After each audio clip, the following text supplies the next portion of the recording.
I'll admit right away, as I sat and reflected on that Monday morning a year ago, I wasn't in the best of moods. My wife Sheila used to be as interested in sex as I was.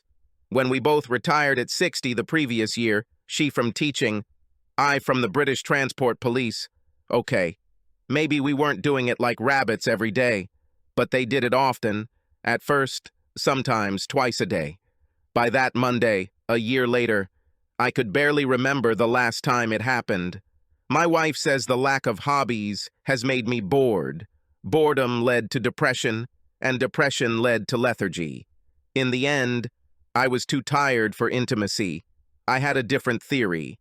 I was depressed because I wasn't having sex, but I suspected she was having it. That was my riddle. If she doesn't have sex, why doesn't she yearn like me? If she has sex, how and when the hell does she do it? Take that Monday, for example. She was in town and met Sally, an old school friend, to chat over coffee. But was this really so? Yes, that's how it happened. I followed her and watched as they met and went to their favorite cafe together. Everything was the same as the previous 3 weeks. And when she returned an hour or so later, she'd stop by to pick up some groceries on the way home, and every receipt had the correct date, time, and price code on it. I checked. I was a cop. This is what we do. On Thursday evening, she goes to pottery class, and I go to the pub. During those 3 weeks, I went to the pub next to the community center and watched her come and go exactly on schedule. I even looked out the damn window and saw her making a potty. There it is, ready and glazed, on the damn table in front of me, standing there, mocking me. There is no doubt that she really did it, as she says. There are no other plausible possibilities for her to meet, have sex, shower, and return without my knowledge. So why is it that all my instincts tell me she's getting hers elsewhere? The penny dropped. That is, everything fell into place. The following Wednesday. Well, I say penny, but from the sound that rang through my head, it sounded more like an anvil. The first clues I got were towels. In our house, Wednesday is laundry day. This Wednesday, as I stretched sleepily in bed, Sheila came out of the bathroom with an armful of blue towels. "Now I'll put them in the wash," she told me, "and you please take the purple towels out of the closet and put them in both bathrooms." The system was simple. She changes her towels once a week and, alternating blue and purple sets, makes sure they are all changed regularly. "I'll do it," I agreed and did what she asked me to do while she went downstairs to the utility room. After breakfast, as I was putting a cup and plate in the sink, she yelled at me to check that the washing machine had completed its cycle. I opened the door and looked inside. No, through the glass hatch, you could see that the towels were still spinning in a blur of blue and white. I began to help her dismantle our bed for the next load, thinking about the same question that had been bothering me for several weeks. If she cheats, how? As I worked, I realized that there was some thought lurking in the depths of my mind, trying to be heard, but not getting through. We took a coffee break around 11, and sitting on a lounge chair at the back of the house, I watched the first load of laundry, towels, being hung on the line. Here they are, 4 blue bath towels, 4 blue hand towels, and at the very end, almost to the side of the house, a white bath towel. The voice in the back of my mind was now jumping up and down, waving its arms and shouting obscenities in an attempt to finally get attention. Anvil. Why was there a white towel in the wash? It wasn't in the laundry basket in the bathroom. I would have noticed. It has not been used in any of the bathrooms and is not necessary. In fact, we keep 2 old white bath towels just so we can use them outside in the summer when the grandkids are playing in the inflatable pool. It was March, and these white towels should have been put away months ago. Is it possible that she's cheating on me with someone in our own home, and it was easier to hide the evidence by doing it on the damn towels than leaving visible marks on the bed linen? This couldn't be in our bed. I may be sleeping soundly lately, but I think even I would have noticed her having sex with someone next to me, so... Then another anvil fell. God, it's so damn obvious. I'm not sluggish because I'm depressed. This bitch is mixing something up with me. You look thoughtful, dear. Her voice burst into my thoughts. What? Oh yeah, I've been solving this puzzle in my head for a while, which was really frustrating, but now it seems like everything is starting to make sense. That's good, dear. You have to keep your mind active, she noted absently, as if she didn't care, and returned to her book, finishing her coffee. Oh, my mind is fully active. But I kept this thought to myself. So here is my reconstruction of the crime. The suspect, she, gives the victim, me, Rohypnol, and then invites her lover, an unknown subject, into the house, and sex occurs somewhere. Rohypnol. It's so obvious now. 3 months ago, we switched to a new routine, where at about 8:30 she brings me a small whiskey at night. Then at 10, we take our pills, a mild sedative to help her sleep, a statin for my cholesterol, and a multivitamin for both of us. She says she read that taking medications at the last minute makes them easier to remember and more effective. I made a mental note to take a closer look at my pills when the opportunity presented itself. But if I'm right, then I know how, approximately where. But who? Who could she call to sneak into the house at such a time? Hell no.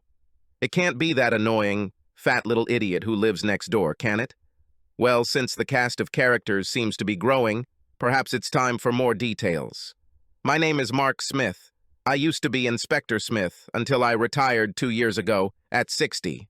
I would have become a chief inspector if not for one episode early in my career when a weasel laughed when I told him he was under arrest for breaking his girlfriend's wrist.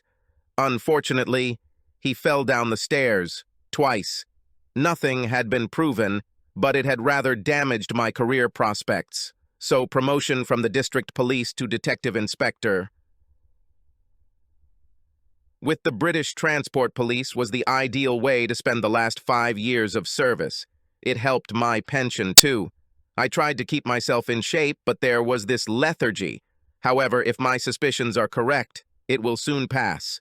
I'm 5 feet 11 inches tall, I look good, and I really don't like being deceived. Sheila, my wife, is about 5'8", graceful and slender, with slender rather than full breasts. Long dark hair and green eyes complete the attractive picture. Our neighbors to our right are an elderly couple we rarely see, and to our left are Julie and the jerk. Apparently his parents named him Justin, probably so he could fit in with the other damn useless parasites at his hedge fund. I thought of him as a jerk, even though my wife insisted that he was actually a wonderful person once you got to know him. Perhaps she got to know him much better than I thought. Julie, on the other hand, was a gem. We only knew her first husband for a couple of years before cancer took him. She did a great job raising their twins on her own until they both left for university. After that, I think empty nest syndrome hit her hard, and within 2 years, a jerk came into her life, into her bed, and then into her home. He has been living there with her for 5 years. They have been married for 3 years. At the time, I guessed that Julie was probably in her mid-50s. She is short, slender, pleasant to look at, and easy to talk to. I could listen to her hoarse voice for hours. If she could sing, she would be a blues legend. Justin was approximately 5 feet 10 inches tall, and to keep fit, he drove his Audi to the gym. What a poser. He puts on a facade of good-natured charm, but if you listen to him carefully, he's a sarcastic, arrogant little bastard. He considers himself so much smarter than everyone else that we don't notice it. But I noticed, and he figured out smarter things than his. I guess on reflection, I don't really like him. To be honest, I don't think he likes me either. So I have a plausible theory about who, how, and where, but no evidence. It's easy to check the situation with the pill. I haven't died yet, so I'll live as usual, but on my own terms. On Thursday evening, my wife left home at 6:30 as usual for her pottery class from 7 to 9. She returns around 9:30. As soon as she left, I grabbed a pair of nitrile gloves from a box in the garage and searched my house. What was I looking for? Whatever. Something that should have been, or something that shouldn't have been. In everyday life, we notice things that are out of place, but when you conduct an investigation, it is oddities, even ordinary ones, that lead to a solution. First, I checked the pills. The ones she presented to me as vitamins were, as I suspected, sedatives prescribed for her. The leaflet that came with them warned that they should not be taken with alcohol.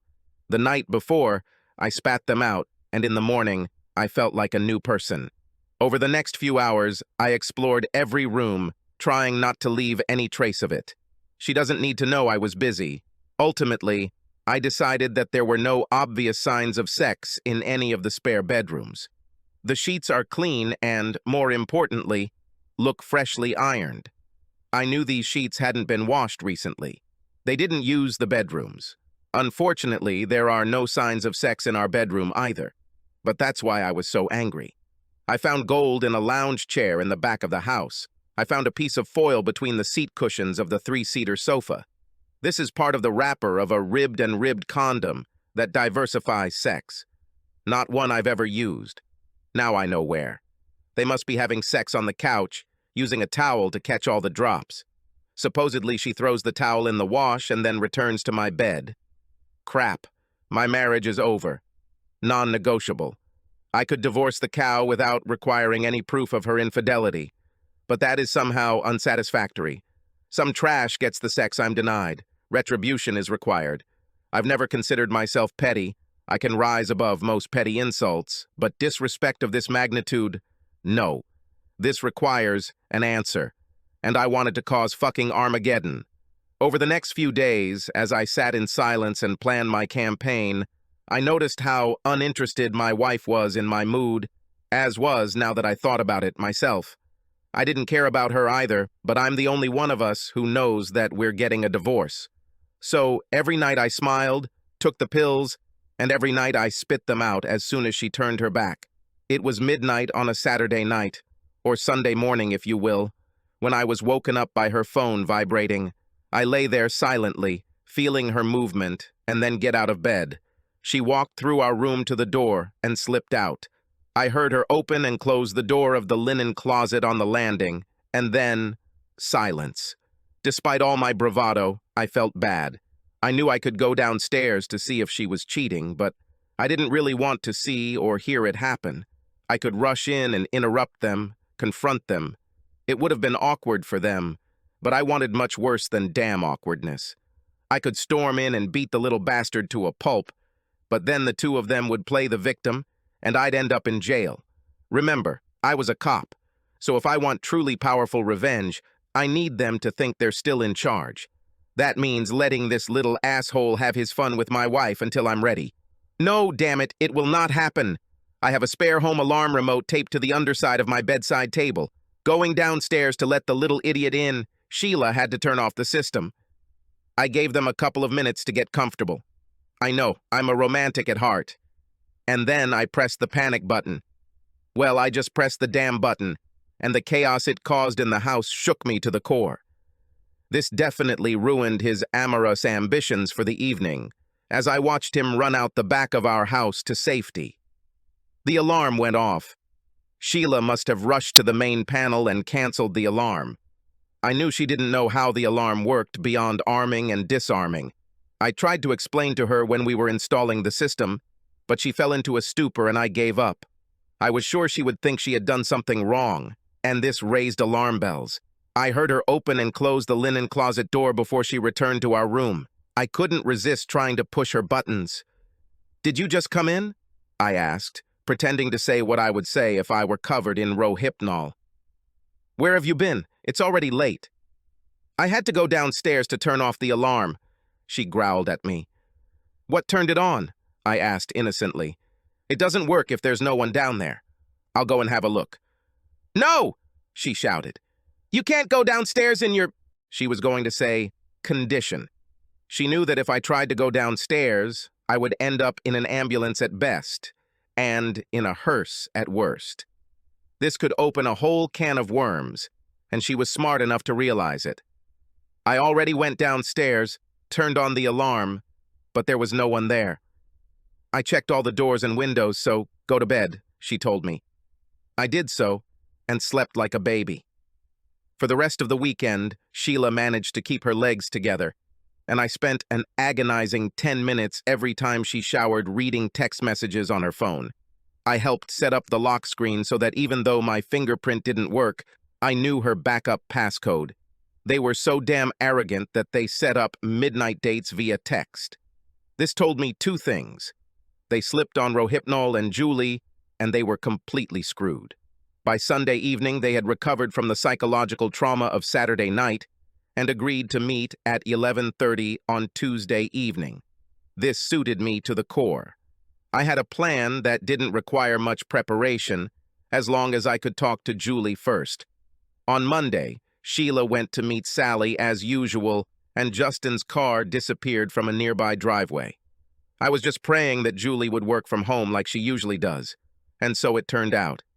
"Hello, Mark," she said with a sweet smile, opening the door. Her smile faded when she saw the expression on my face. "Something happened? You look so serious." "Julie, I'm sorry, but we need to talk and we don't have much time." "What's happened?" she asked.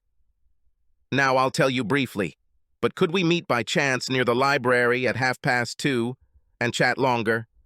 "Okay," she agreed, "but tell me the short version anyway." That's exactly what I did. Told her about the lethargy, the new regimen of whiskey and pills, the change in sedatives, and sex. "Creature," she hissed. "I knew he was having fun with someone, but I couldn't figure out how. Would you be surprised to know that Justin brings me some sherry every night to calm my nerves and a vitamin tablet to boost my immune system? No wonder my head is always in a fog." "How angry are you?" I asked. "Because I want to bury this couple, but I will be sent to prison if I cause them as much pain as they deserve." "I agree," she replied. "It's clear that I can kick out the little asshole, but I want to hurt him too. Strongly." "I have an idea," I said. "And if we do everything right, we will become victims, and they will get what they deserve." "I'm in," she announced. "I haven't told you how yet." "Doesn't matter. While the rain of suffering is pouring down on them, I am in business. This is my first time alone with this woman, and I already like her. Beautiful, smart, and vindictive. What else is there not to like?" I told her my plan.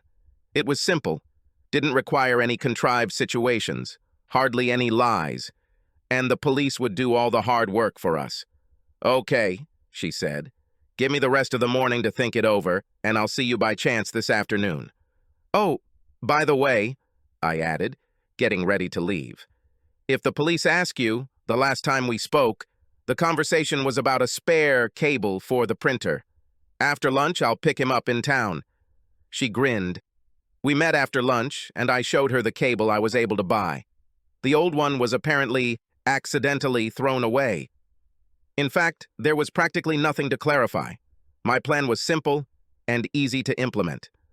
Our two biggest problems are not doing or saying anything smart to our cheating spouses so they don't think we've figured them out, and agreeing to accept our rotten blows on Monday and Tuesday nights, albeit on our terms.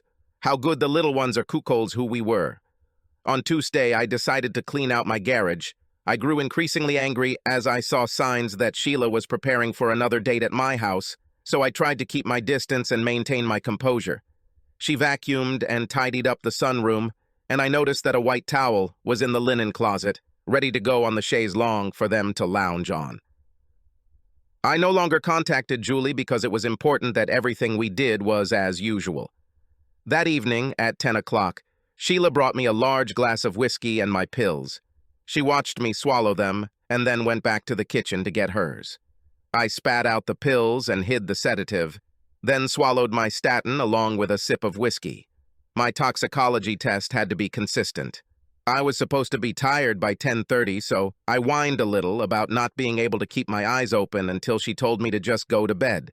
I did so, but tried not to doze off, concentrating on why she seemed to think it was okay to act this way towards me after almost 40 years and 2 children. Not just cheating, but under my own roof after she drugged me sedatives. This is heartless. About 15 minutes later, I heard her getting into bed, and I pretended to be dead. After checking on me, she went into the bathroom and I heard the shower running. Then she brushed her teeth.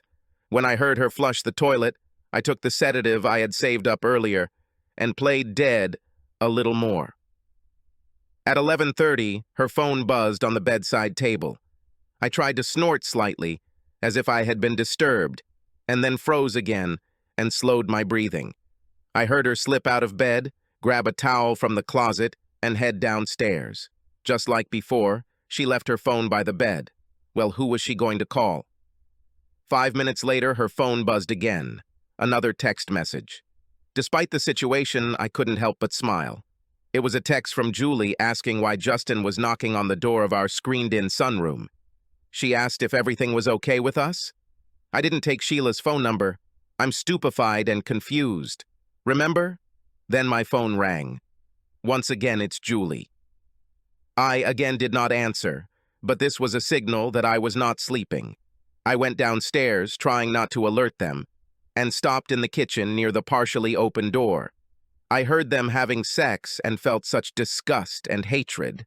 What did I do that made her think I deserved this? If she doesn't love me, she can just leave me.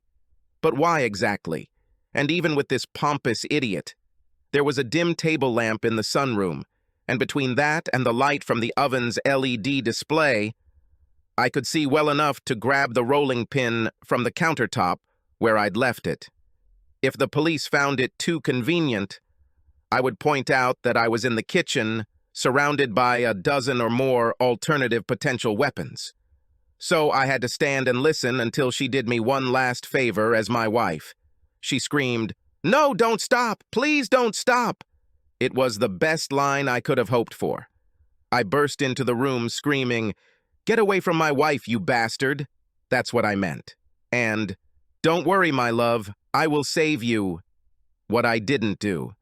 The idiot jerked mid-motion, a frightened meerkat, and I gave him a damn good whack to the side of the head with a rolling pin. However, the clumsy little bugger moved, and given that I was already partially drugged from illegal substances, the next blow was a bigger blow than I had intended. He fell as if hit with a pole, still immersed in my unfaithful wife. I caught sight of Julie's face through the window as I was performing my last part of the play. "Are you okay, love?" I muttered as she started screaming. "Don't worry, he can't hurt you anymore." Then I carefully collapsed on top of them, pinning her under my lover's body, and pretended to lose consciousness. Eventually, the illicit substances worked as expected, and the pretense became reality. While my scene was playing out, Julie was telling the next one. Around 10 o'clock, as had become their habit, Justin brought her a large glass of sherry and a vitamin tablet for the immune system. She accepted them both. Soon after, however, she was in the bathroom, had a coughing fit, and vomited into the sink. She didn't say anything to her husband as he was watching TV and just called down to say she was going to bed early. Soon after, he joined her in bed, but after a while he got up and disappeared. Then she heard a noise like a door closing, and when he did not return, she called to him, but he did not answer. Still sleepy and confused, she looked out of the bedroom window and saw him in the garden by the patio door overlooking our sunroom. She texted Sheila's number to see if we were okay, and then called me when Sheila didn't answer. When I also ignored my phone, she decided to find out what was going on herself. When she followed Justin into our garden, she was stunned to watch through the sunroom windows as her husband had sex with my wife on the sofa. She was shocked but so outraged by his betrayal that she filmed them until I burst into the room, possibly drunk and apparently under the impression that my wife was being raped by a stranger, hit Justin on the head and then fell. At that moment, she stopped filming, called the emergency services, and told the operator that the police and 2 ambulances should come to our address. I told her to tell the truth whenever possible and not try to direct the police in their investigation. Let these bastards earn a living, and if they do their job properly, justice will prevail. Almost everything in her story was true. The only deception was that the kook and vomiting were caused by herself. I was awakened by a paramedic trying to get my attention. I was woozy and very tired, but I knew I had to do something. But what the hell exactly? This was it. "My wife," I muttered. "Is she all right? Did he hurt her?" "She's fine," he assured me. "She's talking to the police now." I fell back into unconsciousness. The next time I woke up, I was in the hospital, and the doctor and uniformed policeman were staring at me. I have no idea what time it was. The doctor spoke first. The attending paramedic was concerned about your reactions to stimuli.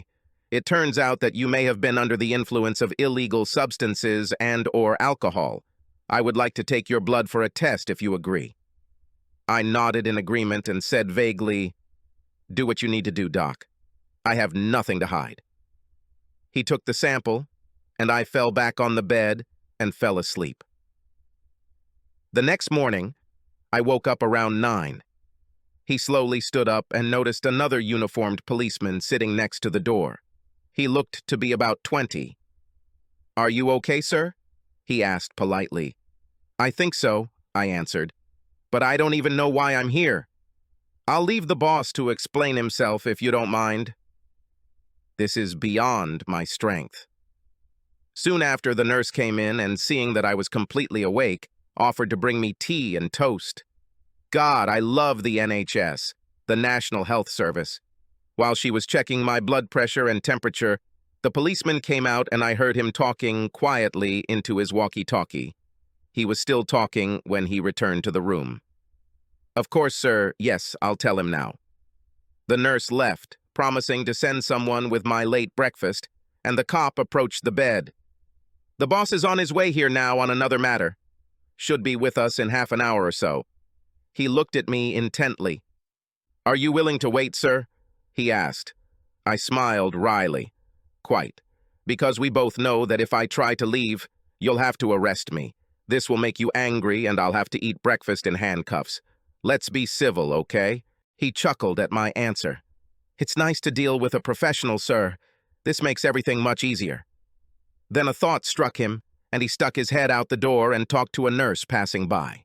He returned, sat down, and began leafing through a Country Life magazine that had been left on the table near the door. He saw me looking at him. "What?" "Oh, I just said you're about to be arrested, so we'd both appreciate a cup of tea as soon as possible." Sure enough, 10 minutes later, I was eating toast. We were both drinking beer and chatting about England's abysmal performance in the second test in Australia. An hour later, I was in an interview room at the local police station, arrested on suspicion of assault occasioning actual bodily harm. The investigator introduced himself and repeated the warning. He asked if everything was clear to me. I didn't play games. This offense threatened a serious prison sentence if I was accused and convicted. Yes, I understood everything. He asked me to tell him what happened the night before. I told him more or less factual information. My wife brought me something to drink and some pills. I was so tired that I had to go to bed. Something woke me up. My wife was neither in bed nor in the bathroom, and I went downstairs. I heard a noise as if two people were fighting, so I grabbed the first thing that came to hand and rushed to the solarium, only to see a man raping my wife while she was calling for help. I thought I remembered hitting him, but then I couldn't remember anything else until the doctor woke me up. "Is my wife okay?" I asked. "Nobody says, but I seem to remember someone telling me that she was fine." He looked at me with a long, thoughtful look. "She is also arrested. You collapsed onto the other man, pinning her. Apparently, when the paramedics managed to move you both to free her, she tried to attack you with the same rolling pin you were using. I was genuinely offended by this, so my offended look was real." "Why?" He raped her. "Don't you know who this gentleman was?" he asked. I admitted that I didn't know. It was dark, and he had his back to me. Everything was swimming in my head, too. I don't remember much at all. "It seems," he said softly, "you interfered with your wife and her lover, your neighbor, Mr. Justin Clark." I just stared at him. I knew that feigning surprise or any other melodramatic reaction would cause a shiver, so I simply stared at him, like a man trying to reconcile an obvious truth with the knowledge that this could not be true. "Can we assume that you didn't know?" he asked. I nodded. I was wondering because she seemed so distant lately, but she didn't have the opportunity. Even when we weren't in each other's company, I knew where she was. So I came to the conclusion that it was more likely my depression that turned her off than her infidelity. "So let's be clear," I continued. "I'm under arrest on suspicion of ABH, actual bodily harm, but the man I attacked because I thought he was raping my wife was actually her lover, my married neighbor." Yes, in short, he agreed. Crap. I guess I should ask how he's doing, I suggested. He made a face. He's in a medically induced coma. The blow appears to have caused a small but significant cerebral hemorrhage. At the moment, it is not life-threatening, but everything is quite serious. I sat silently, thinking. I want to ask about your medical history, he said after a few minutes, to let me process the news. We will, of course, check with your doctor. But what medications are you taking? I told him about statins to lower cholesterol and vitamins that my wife recommended. In fact, insisted that I try it. He got up. You are still under arrest, but for now I will not charge you pending further investigations. I know you understand what this means. We both smiled to show we understood what he meant. Then he put on his uniform to take me to the cell. I didn't fuss. I didn't protest. They had enough to do. Evidence needed to be found and processed. I felt warm, safe, and comfortable where I was. Why make a fuss? The investigation went well. Considering the severity of the injury that I inflicted on Justin, they were very attentive to the collection of evidence and the examination. As a result, within a week, it became apparent that Julie and I had been systematically and cynically drugged for at least 3 months, with a prescription-only drug intended to treat my wife's non-existent insomnia. An examination of Julie's bathroom sink trap revealed evidence of vomit containing the same medication used in both homes, in containers clearly labeled as vitamin supplements. The only fingerprints on the containers were those of Justin and Sheila. These two faithful friends gave us both the same dose, with the result that Julie, so petite, began to show the first signs of liver damage. Fortunately, this was discovered before the consequences became irreversible. Julie's video and our phone records matched both of our stories. And when an analysis of my blood sample showed that I was under the influence of strong illegal substances when I hit Justin, the police investigation took a different direction. An examination of the couple's phone records and text messages proved conclusively that they were collaborating to keep Julie and me high on illicit substances while they continued their affair. Justin was bragging about how much he enjoyed having sex with my wife in my house while I slept upstairs. He noticed that I wasn't giving him the respect he deserved, and this was his way of repaying me. When I remembered the content of some of my wife's answers, I rather regretted that I had not hit her with the rolling pin. It got even better. Julie gave the police full access to her home, as did I. None of us had anything to hide. While checking our computers for any signs that Julie and I had actually orchestrated the episode that night, it turned out that the nefarious little cockerel had gotten a little creative with his investors' finances and was plotting for a big score before leaving for pastures new, or rather, to pastures where there is no extradition treaty. They found all sorts of interesting invoices on a laptop hidden in his spare bedroom, including one in my wife's name. She thought they would take our money and run away. He thought the same thing, only she wasn't in the plans, although her money was there, just like mine. I so wanted to be there when the police told her about it. They were eventually both charged with maliciously administering poison with intent to harm, hurt, or annoy another person under Section 24 of the Offenses Against the Person Act 1861. The maximum prison term if convicted is 5 years. They were also charged with conspiracy to defraud. Even though Sheila did not work in finance, her text messages to Justin demonstrated her awareness and active involvement. The maximum prison term is 10 years. Justin was discharged from the hospital straight to the police station. Both were under investigation before the trial. My wife was sentenced to 2 years in prison for abuse of office and 2 years for conspiracy to commit fraud. Both sentences will be served concurrently. He was sentenced to 3 years for malicious use, as Julie's liver was damaged, and 5 years for fraud. It's obvious that Julie did everything she could to help the police track down every penny he had. There was good news for him. The prison service doctors are confident that his speech should return to normal by the time he is released.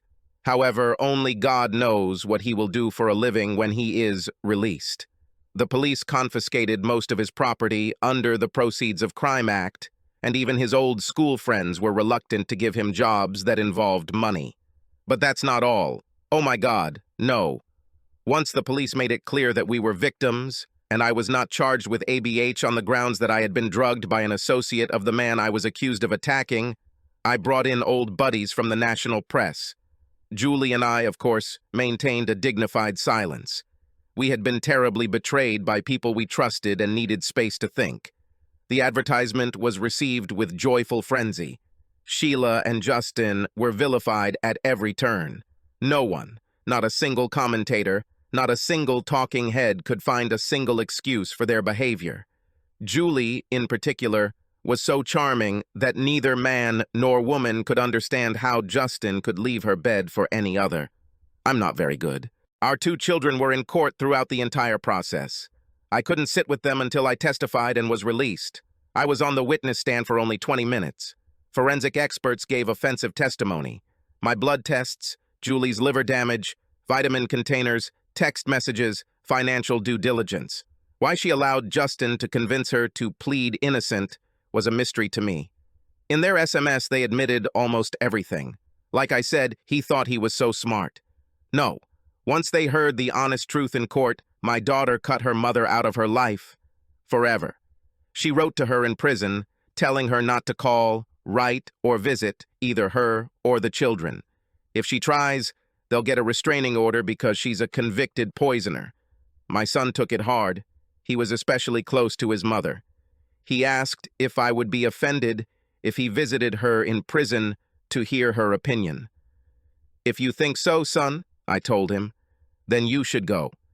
Otherwise, you will never forgive yourself for this. But, I warned him, be prepared to be disappointed. The visit took place a couple of weeks later. He called that evening. You were right, Dad, he said. I am disappointed. But now I will never regret breaking up with her. Obviously, each phrase she uttered shocked him more than the previous one. It was my fault for not appreciating her, for allowing myself to relax, for not achieving a higher position in society. She is not to blame for anything. The idiot seduced her when she was vulnerable. He courted her. It was his idea to drug Julie and me with illegal substances. His idea was to transfer our savings to his offshore account. Then she turned the illusion dial to 11. There will be a lot of explaining to do to convince your father to take me back, she told him. Mother, you poisoned him so you could have fun with the man he despised in his own home while he was upstairs, high on illegal drugs. Take you back? Apparently, the guy was so outraged by her ignorance that he allowed himself an additional explanation. You know that he saw all the SMS humiliating him that you sent to your idiot neighbor? He asked her. Dad's main regret at the moment is that he didn't know you were cheating on him with Justin. Otherwise, he could have beaten your brains out with that damn rolling pin. He risked going to jail thinking he was saving you from a rapist while you laughed at him behind his back with your seedy boyfriend. I was a little ashamed, but I ignored it. They parted on not the best terms. In fact, the conditions were the same as those of his sister. Do not call, do not write, do not visit. She lost her dignity and reputation, as well as her husband, daughter, son, and grandchildren due to a sordid affair with an embezzler. She also lost most of her savings. When I divorced her while she was under investigation, I sold the house and divided our property between us equitably. She had enough money to not qualify for free legal aid, so she had to pay a barrister for her hopeless defense. I then filed a personal injury claim against her for emotional trauma caused by her continued malicious administration, etc. By the time she is released, she will receive her pension and not much more. At the same time, Julie divorced Justin. If he thought he would get half of their house, he would be disappointed. Julie and her first husband placed it in trust for their twins. Julie simply has the right to occupy it as long as she lives. Justin has the right to fuck off and starve in a cardboard box. For several months, Julie and I spent a lot of time in the public eye and tried not to let anyone know that we were nothing more than the unfortunate victims of 2 equally despicable spouses. When the pressure of publicity became too much, I took a 2-week break in a secluded villa in the south of France. Julie went to visit a friend who lived in a secluded villa in the south of France. We realized that we showed a lot of trust in each other, and that means a lot after we were both betrayed. We were friends, then lovers, until eventually I put my share of the house in the bank and moved in with Julie. My kids love her, and their kids have a new grandma. The Julie twins get along well with me, too. Well, I'm not Justin. We are not married, and will probably never get married. But I'm proud to call her my life partner, and I know that if I tire of her, I hope she'll tell me it's over. I know that she won't act behind my back. I know she feels the same about me. I started this story by explaining that I was depressed because I wasn't getting sex. Julie offered to compensate because it was her husband who was getting the sex I was missing. The debt was paid in full that first week in France. This woman is a wildcat. How the idiot could leave her bed for such a simple woman as Sheila remains a mystery to me. We still take our vitamins every night, but now we take the right ones. Julie stopped drinking to help her liver heal, and I stopped too. I want to live as long as possible, waking up next to her. I already said that Julie is beautiful, smart, and vindictive, and I already love her. I was only partly joking then. Now this is the absolute truth. She lost her husband to cancer, raised 2 children alone, and was betrayed by this scoundrel. And yet she can love, and she loves me with all my shortcomings. What a woman.